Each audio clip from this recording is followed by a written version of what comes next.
This is the best accessory, gaming accessory of 2020. Why is it? Why would it not be PS5 DualSense? State your case. Let me tell you about this mouse. I don't even see it. It's called the Rat.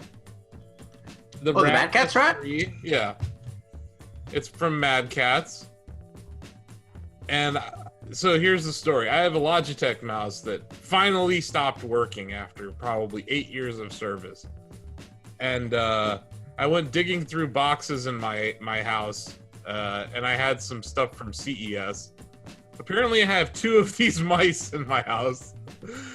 So I plugged it in as a replacement mouse, thinking, you know, maybe I'll go buy a Logitech or, you know, a Razer or something. But it's actually grown on me. It's become a fine gaming accessory for this year. So I nominate the Rat from Mad Catz. Is it the Rat X Pro or the Rat X or the Rat X Pro limited edition? Rat S3. It's the S3. Okay, that's a nicer one. Yeah, It's really I nice. reviewed that mouse. It's a good mouse. I like Did it it actually quite a come bit. out this year, though? I want to say maybe not that exact version, but one did. Hold on. I don't know. I'll Google that shit. Hold on. Rat S3 release. The 8DT came out, and it's like it's just basically Asus mouth, but better sensor and more customization options. Yeah. So that one. I'd It's not go- gonna win. I'm just shit. This is like verbal Yeah. shit posting right now. So let's actually nominate the real thing that we're gonna give this award to. Nintendo. All games on Switch. Yeah. So the DualSense, I think a lot of it was marketing hype. Like I haven't really noticed personally. I haven't noticed the difference between, like, I don't know what the Blue Point said in interviews. You'll be able to feel the difference between like striking a wooden shield or a steel shield. I don't know if I'd go that far. But I do really like a lot of the little touches that it adds to experiences. I'm speaking more to Demon Souls, because that's the PS5 game I've played the most. I want to see what Miles Morales has. Did you not try Astro? I haven't tried Astro yet, no. I would say that that's the game if you want to showcase what DualSense can do. That's the game to play. I intend to try it. I bought this thing for Demon Souls, so that's what I've been concentrating on. No, I don't blame you for not playing Astros, but I'm just saying if you really want, like, Okay. Sony, they did a really good job creating a showpiece title for the new hardware. Yeah, So like that all the other developers can ignore it for the Yes, following and I mean, console generation. it's not unlike the rumble that's in the Switch Joy-Con. oh no, so I was gonna say it reminds me a lot of that. I like It's exactly that. Yeah, I like the DualSense's more subtle usages of its rumble. For example, they're just like they used it. Bluepoint has used it in some clever ways. Like you can cast an invisibility spell that mimics the functionality of the Thief's Ring. And the thing about spells like that in Souls games is you never know quite when they're going to run out, unless you're counting in your head. With this, the controller rumbles ever so slightly while the spell is in effect.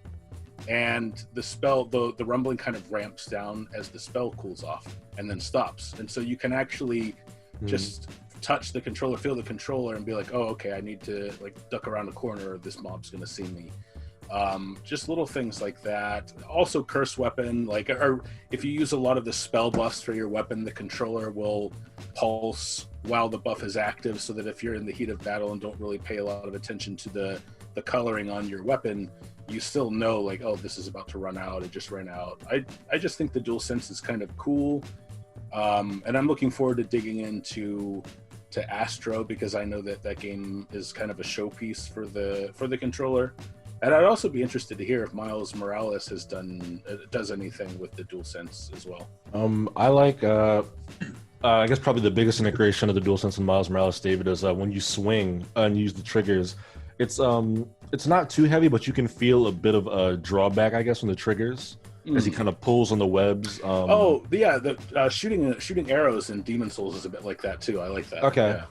Yeah. It's not nothing too crazy, but I thought it'd give a good authenticity feel to it when just swinging around New York. It's just these little things that really add to the immersion and the experience. Here's a couple of reasons why I don't like this device. The face buttons. They removed the coloring from the face buttons. You know, like square. It's got to look all future. Yeah, like I don't like this turn towards modernism that they've taken, where they removed color from it. It's all very plain looking.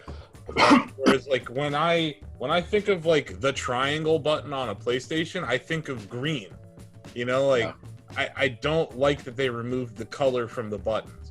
Yeah. I really dislike the microphone button on this thing that's underneath the PlayStation button. I accidentally hit it a lot, and it also feels very cheap. I also think the PS button itself feels a little cheap. Like yes, it's just a little like rubber PS rather than the button on the DualShock 4. Yeah, I don't really like it. It feels like almost wobbly when you press it. It does. And I don't it feels like cheap. That. The other thing that I know that people found it charming in reviews, but I think ultimately it's a bad design choice, is the texture on the device, where they put little etches of X and circle and triangle and square on it to give it a texture. It just feels weird in your hands, and it's also like grime central. The color that they chose for the product, this off-white, it gets dirty super quickly. And like, I liked the gray from the original PlayStation, or the black from these recent DualShockers that we've had. But like, this is, I feel like they took a lot of design choices that went away from the parts that I liked. But ergonomically, undeniably the best feeling controller they've ever released. I was gonna say, like, it feels really, really solid, and I kind of prefer to Xbox One's last generation. But I will say that it is heavy. It is noticeably heavier. Yeah, I know the Xbox Series X didn't do a lot to change their design, but just the fact that it's a nice lightweight controller and they fixed that freaking D-pad, I'm so happy with it. But yeah, I guess I can't really put it ahead of the DualSense, can I? I mean, it has offset analog, so it's always going to be ahead of it for me. But no, like I can't. They didn't do much, like you said, Ozzy. The Xbox controller didn't really do a whole lot. There wasn't a whole lot wrong with the Xbox One controller outside of that D-pad, and they fixed it, which I'm so happy about. Yeah. Honestly, the Xbox One controller, it might still be my favorite controller of all time, but I do really like the DualSense. I will say that, you know, talking about the gimmicks in this product, we've talked a lot about the haptic feedback. And personally, like, I don't know, I was in a car accident where the airbag deployed, and I don't know if you've ever had to steer out of a car accident while the airbag's deployed. There's hard plastic on your steering wheel that shoots off, right? Well, that shit cuts up your wrists while you're steering. And I have nerve damage in both my wrists as a result. So haptic feedback in controllers is almost the opposite of a selling point for me. So I had it on. I played Astro. I turned it down to low to continue to play Astro. By the time I was done playing Astro, I turned it off entirely for Demon's Souls and for NBA 2K. It is not a selling point to me. And then on top of that whole waggle element is super not a selling point to me, and it is a total gimmick, and I don't think we're going to see devs falling over themselves to implement these like motion. I've hated it since the 6-axis, honestly. I don't understand why that's probably added weight to this controller, right? Those actuators and all that stuff. And for me, it doesn't add any value. But like outside of, like, it sounds like I'm full of gripes for this thing. It's still the best PlayStation controller that has ever shipped. Yeah. And I do think that the one thing that I don't consider a gimmick on this controller are those triggers. Those triggers are very cool, and they're going to add gameplay elements to devs who choose to use them. And I think that's a big deal. Like going back to just firing arrows, like before you would always kind of look at animations to know when you can release. Now I know that when I'm able to depress the trigger the rest of the way, I'm ready. And like I've been I've even like closed my eyes a few times and just fired arrows just by feel, by touch. And I agree with you. I think of all the gimmicky stuff they've added, the triggers are actually going to add substantive value. And then game content. Another big change from the DualShock 4, getting rid of this whole light bar at the top. Brilliant. Thank you for doing that. I couldn't believe it was never an option to turn that off. Like playing a horror game with that thing completely killed the vibe. Like, so I think don't you want to know when you're in danger when it flashes to deep red? What they've done if with you the put the lighting whole there thing is up your cool. butt, it would make it easier for other people to find. Yeah, what they've done with the lighting, I think, because they still have that ambient light kind of thing on the controller, but it's a lot more understated. I think it's a huge improvement because the way I hold a controller, that light was frequently pointing right up at my face, and I found that very annoying. But I will say that there's another gimmick in this thing, which is the speaker element. I do think there's a lot of games that are using that, and this isn't new to just DualSense, but I think it has a better speaker component. It's a much higher quality than like the Wiimote speaker, which I turned off right away. Bugsnax uses it. Demon Souls uses it. Does Miles use it? The controller. Yeah. It's nice. It doesn't take away from the gameplay, and I think that it actually does make it more immersive. So there's like these little incremental things that they've done on this controller that I really think improve it.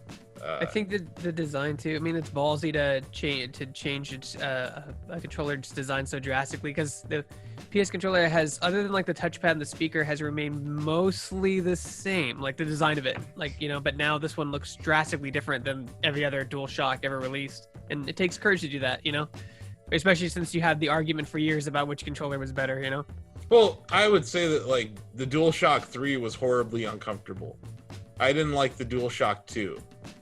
But the DualShock 4 to me was the best PS controller up until now, and now the DualSense is the best PS controller.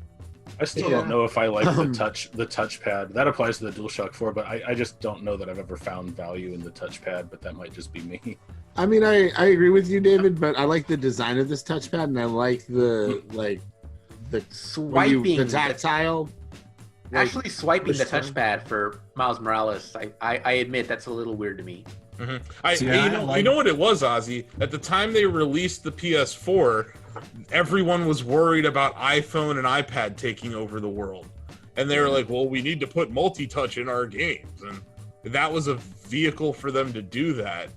And that, to me, is like, you look at third-party games on PS4, you look at first-party games on PS4, and you know who's using the touchpad and who's not.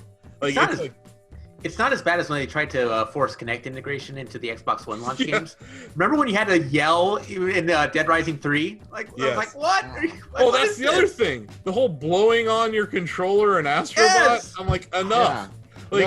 Don't make me waggle. Don't make me blow on your controller. Don't make me go like this. Like, I don't care. I just want... Like, the only thing the touchpad will be good for is if they release a zipper opening simulator at some point. Yeah, exactly. No, I actually really enjoyed the touchpad. Hang on a second. I actually enjoyed the touchpad on the DualSense, and I don't really care one way or the other about the touchpad most of the time. It's sometimes cool to like just tap it and open a mate, but in Ghost of Tsushima, when you want to like basically get the wind to show you the way to go, it was just like a gentle swipe, and then it was like I didn't have to open a menu and then like or a wheel and click it. Like it was just a gentle swipe, and then the wind would just kind of like almost like a subtle way to get a hint of where I was going. So that's probably the best usage I've ever seen of the touchpad. And a perfect example of what I was saying. A button press could have done that. It's also improved over the DualShock, the PS4. Like, I will say that it feels more responsive and more accurate when it comes to the DualSense. As far as like, I've had issues with that touchpad in the past with like trying to do something like it wants me to hit it in a certain place, and it just doesn't feel like it picks up like properly where I'm trying to tap it. I haven't had that issue that I can report as far as like David, Demon Souls. The way that you either approve or call a message foul is you press on one side of the touchpad or the other. And I can happily say that I haven't had any issue with that as far as this new controller goes. I just one last thing about the industrial design of the product. The triggers still do accidentally depress when you lay it down, and to me that's like multi-generational horrible design there. I haven't noticed that nearly as much. Like with PS3, the DualShock 3, it happened all the time for me. It's not as bad because these triggers are meatier and like require tighter.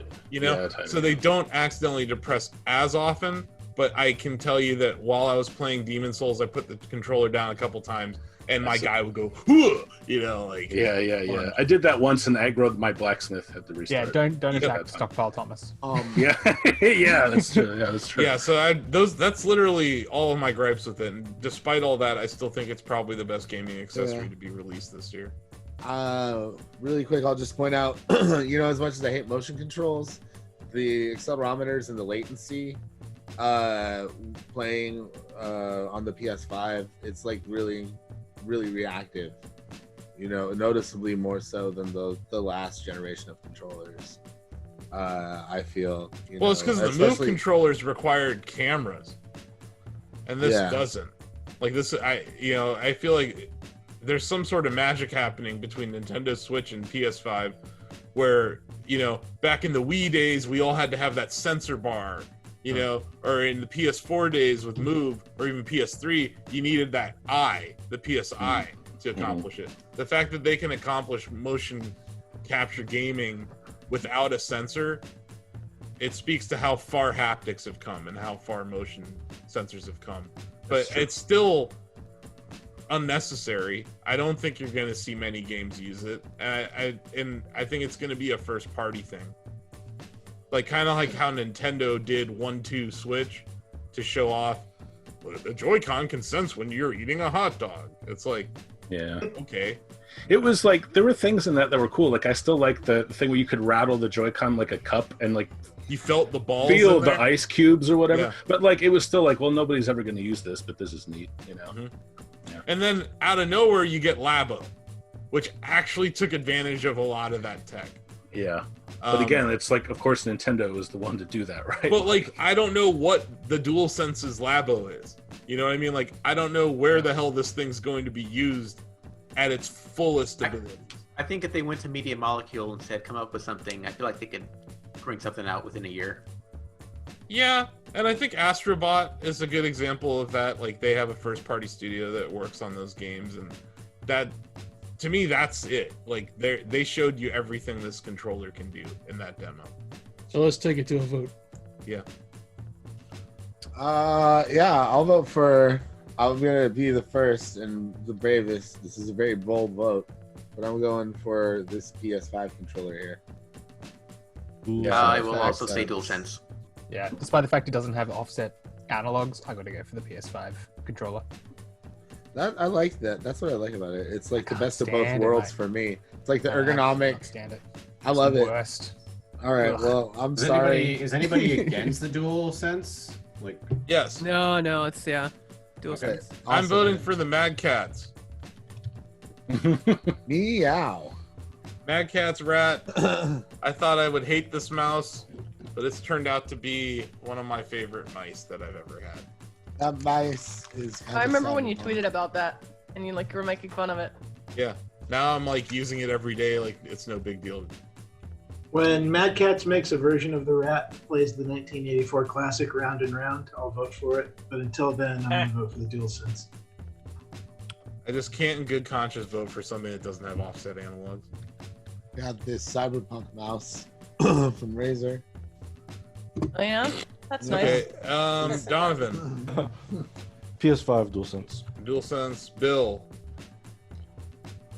Did I sway you with my Mad Catz argument? Me? You might have Stockholm syndrome with your mouse, man. I think you're just used to it. I don't think it's good. Fine. Be that way. So what are you voting for, Bill? I said DualSense. Oh, fine. I was trying to ignore it. Josh? Mad Catz? Mad Catz rat? My dog. Because he's the best accessory I got this year. You know what, man? I don't have any experience with the DualSense. So, you know what? I'm gonna vote the Mad Catz mouse. My man. Probably sucks. I'm wondering, do you have experience with the Mad Catz mouse? Yeah, I've used their mouse. I don't know. The Mad Catz mouse it feels a little off to me. It feels a little weird. It's a little skeleton-y. That's kind of Mad Catz's reputation. We make things that feel a little off, but they're cheap. That mouse. This cost me $0. It is great. Kind of Well, so much for sending this video to the PR rep for Mad Catz. Oh, that's true. They're like, oh my god, they're talking about us. Look, we got a nomination. That would be the reaction. Best gaming accessory, sponsored by Mad Catz. That mouse, I've seen that mouse in profile from the screenshots Austin has posted. It looks like a weapon for a Gundam that's venting. It is. It looks like a Ferrari or like a Transformer. Gundam weapon. It's cool. Yeah, it looks like a Gundam. It has some kneecap. RGBs too, so it's a weapon that, like, after it's overheated and needs to vent, like the parts like spread out a bit. Yeah, it does. It is like a malfunctioning Gundam. Okay, Greg, are you with me? I used it for a week, but I went back to my Logitech mouse afterwards, so I have to go with DualSense. You don't even have a PS5. No, but my friend does. That's how I've been playing a lot of the games. David? Going over there with the mask on and playing. Oh yeah, DualSense. Yeah. Steve. I'm going with DualSense as well. Yeah. Chris. I'm going in the left field here for an item I didn't make an argument for, but I'm doing it now. Asus as a company released a lineup of PC products this year that are all built to look like Gundams. It's the Asus Gundam line, including the Gundam motherboard, the Gundam 3080, the Gundam 3090, the Gundam Why mouse, and a didn't bunch you of other argue for garbage. this at the beginning? So many Because Gundams. Gundams are stupid. Oh. And yet you're voting for it. Show us where the Gundam touches. Okay, all enough. the Trump voters. Enough. It's unanimous almost, except for people with good taste. You talked people into that mouse. Sounds unanimous. I got Josh to vote. But it's basically unanimous. It's 1, 2, 3, 4, 5, 6, 7, 8, 9. 9 in favor Close enough. of DualSense. The Sony PlayStation 5 DualSense controller is our Shacknews Gaming Accessory of the Year 2020. It's got 2 senses. What am I gonna do with the award? Nothing. I don't know what I'm gonna do. That's the least of my concerns right now.